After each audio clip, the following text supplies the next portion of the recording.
Allez, bonjour à tous les amis, Thierry pour la chaîne The Web Plastic Model.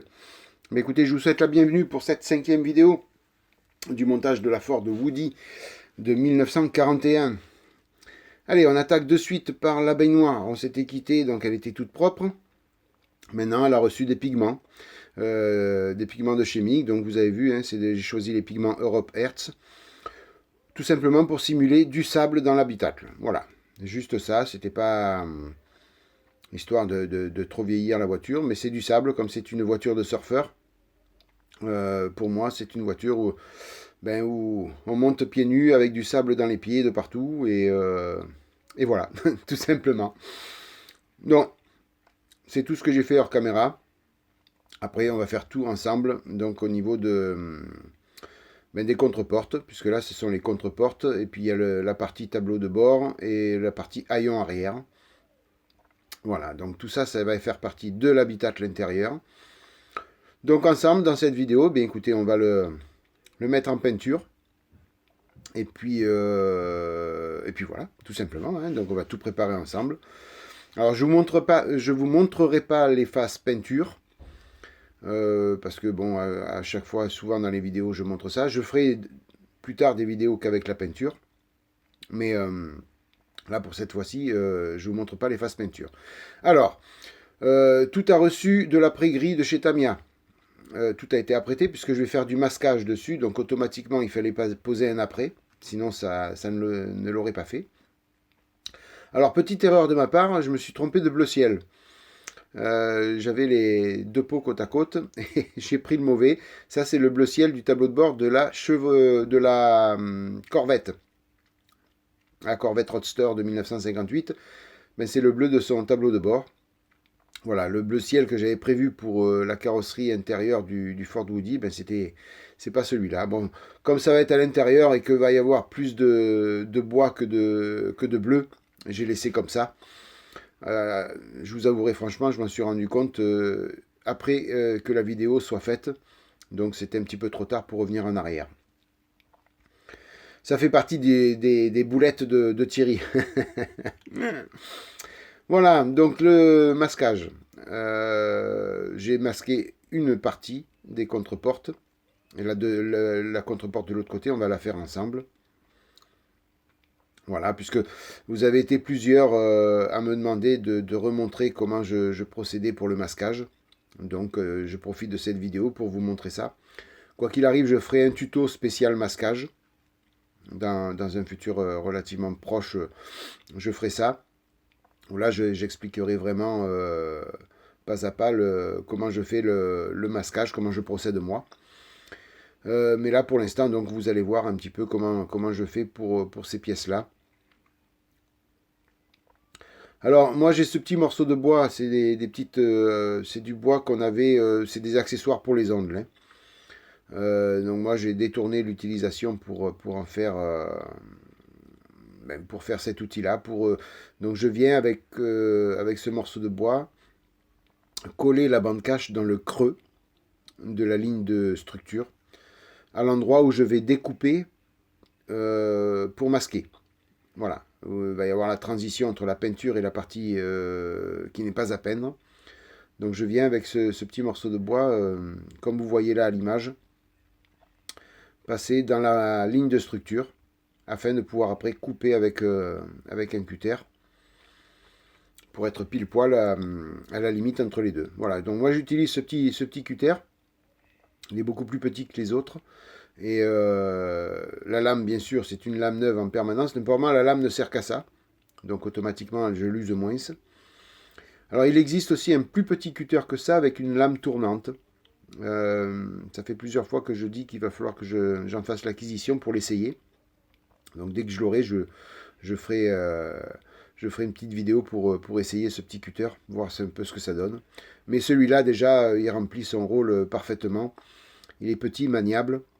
Donc on n'a vraiment pas de souci pour faire ce masquage.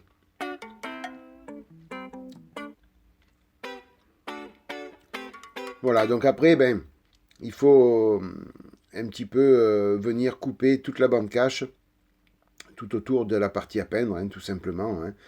Donc faut être patient, faut faire ça doucement. sans se précipiter. Par contre, quand vous coupez,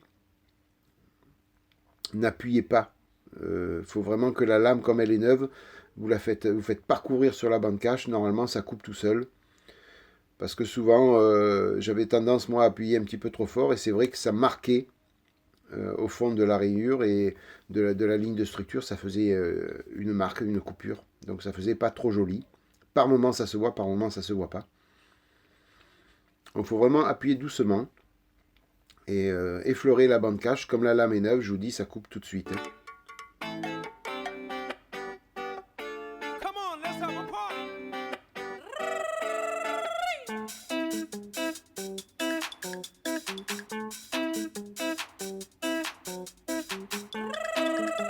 Voilà, après il faut y aller petit à petit. Hein. Donc moi je regarde là, je vérifie avec l'autre côté pour faire exactement la même pièce, enfin la symétrie. C'est pour ça que la première, je l'ai faite hors caméra, doucement, pour bien voir où est-ce qu'il faut aller. Et comme ça après, pendant la vidéo, je peux aller tout de suite à l'essentiel, sans pour autant que la vidéo dure trop longtemps.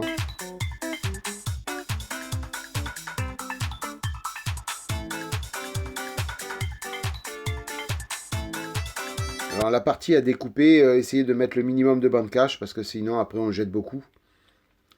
Vous voyez, moi la bande cache, je l'ai vraiment mis pour retirer 1-2 mm de bande cache, c'est tout. Pour éviter de trop user. Parce que bon, comme je prends de la bande cache Tamiya, ça coûte assez cher. Donc j'essaye de ne pas l'user en permanence. De trop. Voilà, c'est surtout ça. Hein. C'est juste une histoire d'économie. Alors il existe d'autres bandes cache. Moi j'ai confiance en la Tamiya parce que je n'ai jamais eu de problème d'arrachage de peinture en dessous de la bande cache. Donc j'ai confiance en celle-là et je continue avec celle-là. Et vous remarquerez, je ne viens pas la coller à plusieurs reprises sur ma main. En procédant comme ça, je n'ai jamais eu de soucis.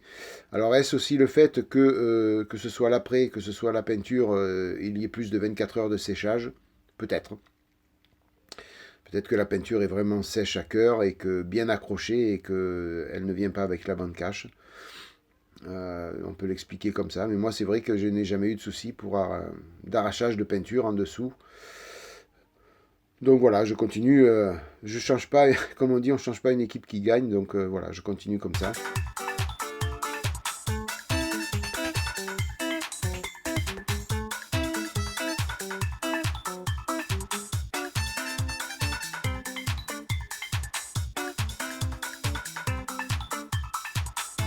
Après, des fois, j'essaye de mettre la bande cache vraiment en limite de peinture, ce qui évite de venir découper, vous voyez. Donc après, on n'a plus besoin de donner de coup de cutter, c'est ça le plus pratique. Hein.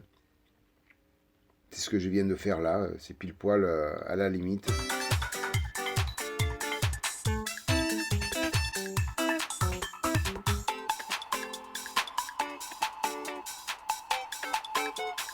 Voilà, par contre là, il va y avoir une petite découpe à faire.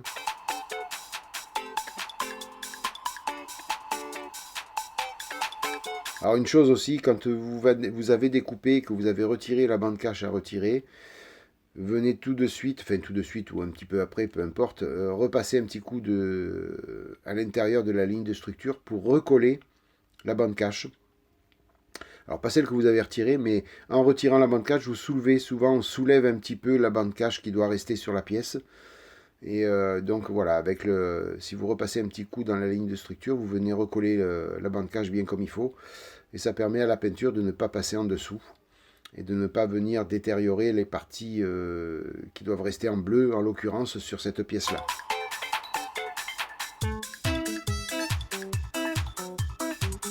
Vous voyez, là je viens de retirer la bande cache et je repasse à l'intérieur.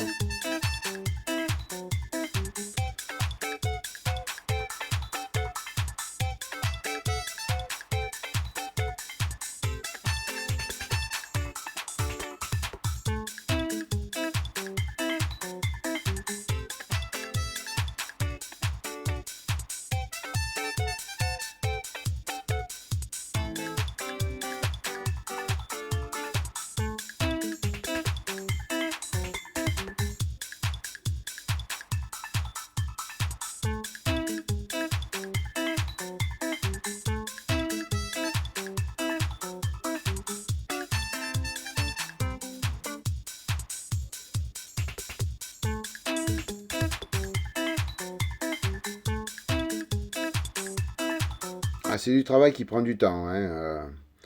Faut pas le faire trop rapidement, sinon après, si c'est du travail bâclé automatiquement, ben, c'est pas bon. Mais voilà, faut prendre vraiment son temps. Mais ça prend du temps, hein. Bien souvent, vous avez 2 heures de masquage et puis 5 minutes de mise en peinture. Et encore, des fois, 5 minutes, c'est un bien grand mot. Et après, vous avez encore 1 heure de démasquage, le cas échéant. Donc voilà, c'est vrai que ça prend du temps. Mais après, bon, c'est un mal nécessaire puisqu'on est vraiment obligé de le faire, hein, si on veut vraiment faire de belles peintures. On n'a pas le choix.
Alors vous avez vu là, je suis venu avant de poser la bande cache sur la pièce, couper le bout, tout simplement pour que, comme la bande cache quand on la retire du support Tamiya, ça fait des petites dents.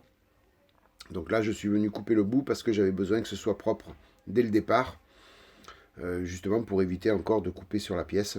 Donc c'est pour ça que je suis venu couper le petit bout de bande cache. Voilà, il faut essayer de s'adapter un petit peu à la pièce, hein. Tout ça dans un souci aussi d'économiser la bande cache, tout simplement, hein, d'en faire le moins possible et surtout de donner le moins possible de coups de cutter sur la pièce. Parce que on peut toujours, un coup de cutter malheureux, on peut toujours abîmer la pièce. Et ça peut être dommageable après pour la suite du montage, hein.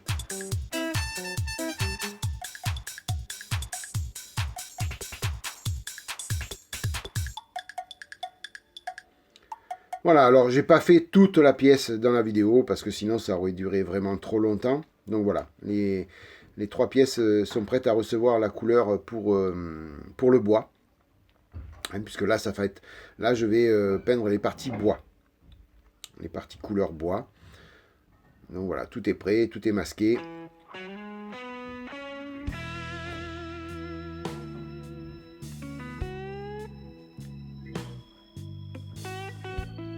Alors il y avait sur la notice, c'est pas trop spécifié les limites.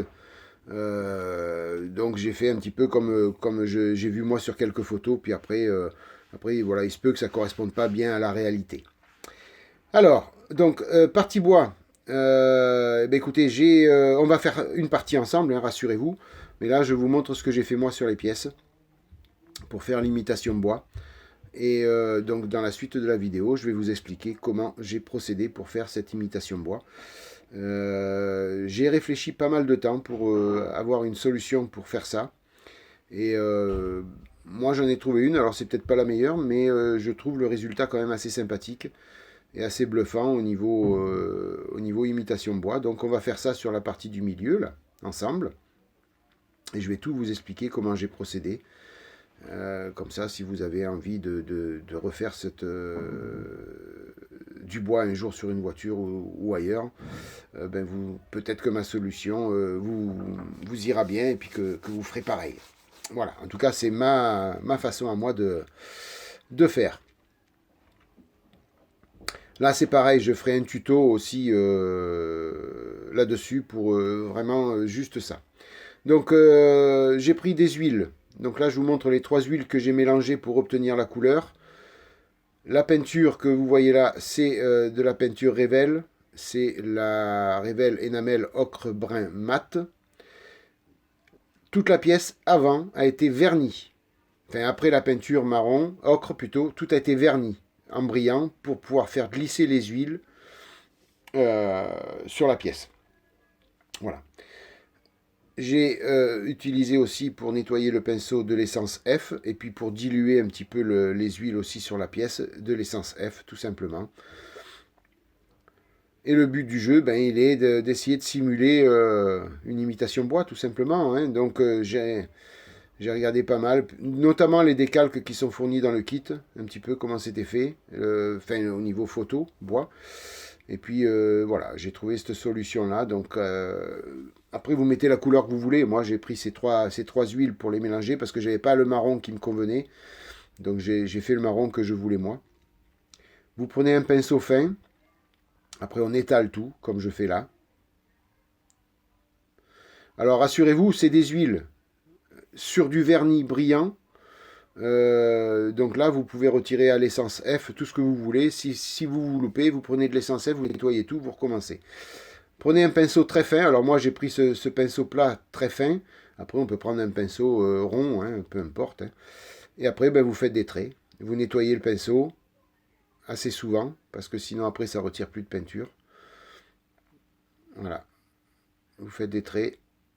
Alors des fois en zigzagant un petit peu pour simuler un petit peu les nervures de bois, hein, tout simplement.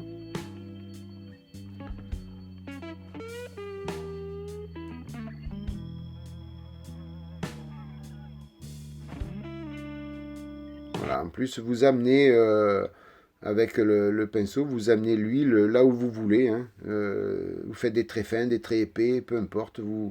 Voilà, vous faites comme vous avez envie. Puis là, donc il n'y a pas de plan bien précis à suivre. Hein. On fait vraiment comme on veut, comme ça tombe. Des fois, vous allez donner 2 coups de pinceau, ça va faire super joli. Et puis des fois, moi, ça m'est arrivé, j'ai mis des tonnes de coups de pinceau pour arriver à ce que je voulais. Et puis bien souvent, j'ai pris de l'essence F, j'ai tout nettoyé parce que ça ne me convenait pas du tout. Et voilà, puis on y arrive. Hein. Enfin, à un moment donné, on y arrive, il n'y a pas de souci.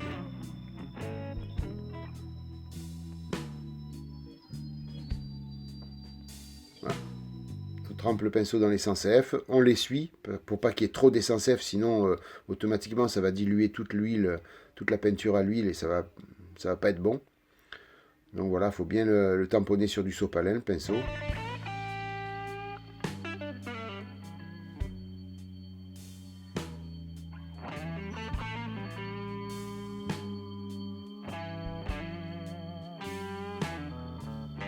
Et je vous avoue fortement que je ne suis pas mécontent du résultat.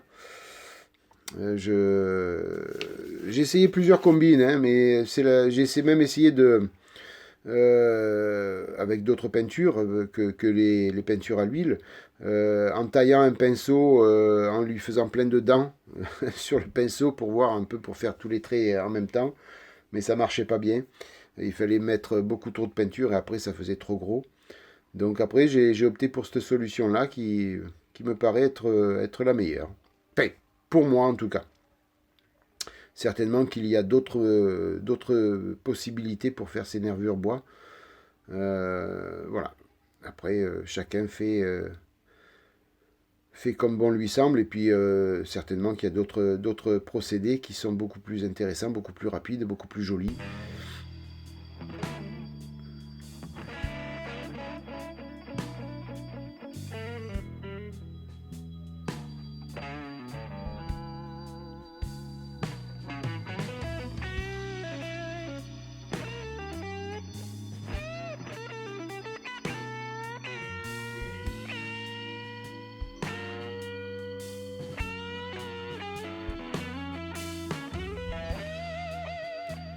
Alors, à savoir aussi que les encadrements de ces panneaux là, vous allez voir à un moment donné, je les nettoie.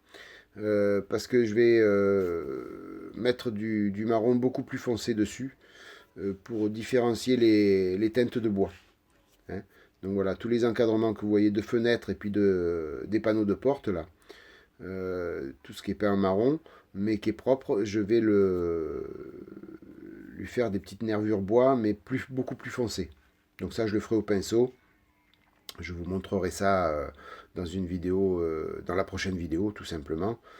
Et puis après, je viendrai aussi peindre toutes les poignées, tous les petits rivets aussi, puisque j'ai vu sur certaines photos qu'il y a des petits rivets sur les panneaux bois qui sont de couleur chrome ou alu. Donc là, je les ferai, je pense, couleur alu, mais un peu abîmé, un peu rouillé aussi par moment, puisque c'est une voiture qui va sur les plages, donc automatiquement le sel attaque un petit peu tout ce qui est acier. Voilà, donc les petits encadrements, je les ferai un peu plus foncés pour donner un petit peu plus de tonalité dans les couleurs.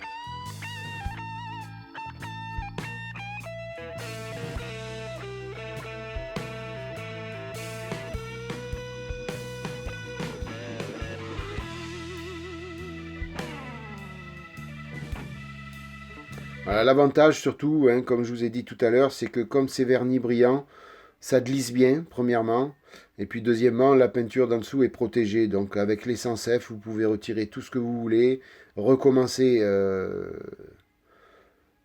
5, 6, 10 fois, peu importe. C'est l'avantage. C'est un peu le même procédé que quand on fait du whitering sur les blindés, hein, tout simplement, hein, puisque on vernit en brillant et puis après avec les huiles, on vient faire les salissures, tout ça. C'est le même procédé puisqu'on peut nettoyer à foison aussi avec l'essence F.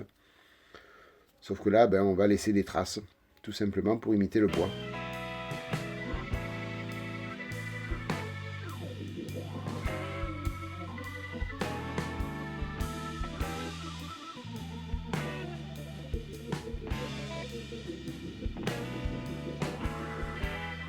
Voilà, vous voyez à peu près ce que ça peut donner.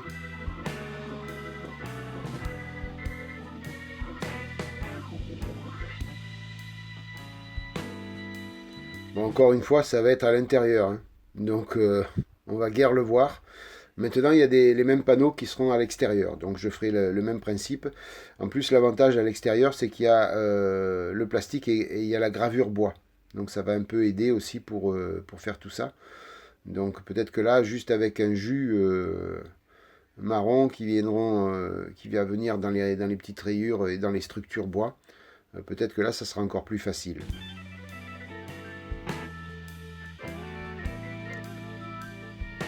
Ah, vous voyez, c'est ces petits encadrements là que je vous dis que je ferai plus foncé. Donc là, ben, pour nettoyer, pareil, hein, de l'essence F avec des petits cotons-tiges. Voilà, je vous montre. Donc c'est des petits cotons-tiges qui j'ai acheté ça sur Wish. Voilà, donc on a deux gros sacs, il y en avait pour 50 centimes, je crois, un truc comme ça. Alors c'est vrai que il n'y a pas beaucoup de coton dessus, c'est très petit, mais bon, pour faire ces petits nettoyages-là, c'est impeccable. Par contre, vous en passez beaucoup parce qu'ils sont vite sales.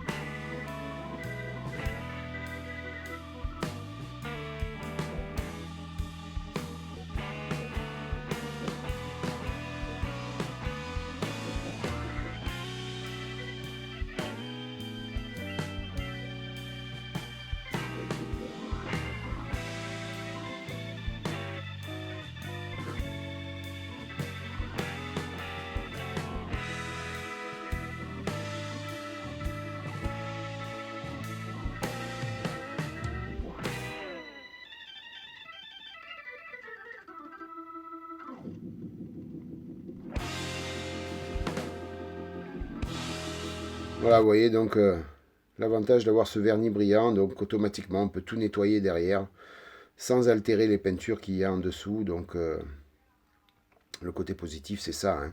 On peut vraiment faire ce que l'on veut. Et puis vous voyez que vous vous trompez dans le graphisme du bois, ben, vous nettoyez tout avec un gros coton-tige et puis vous repartez à zéro, hein. Voilà, tout simplement les amis.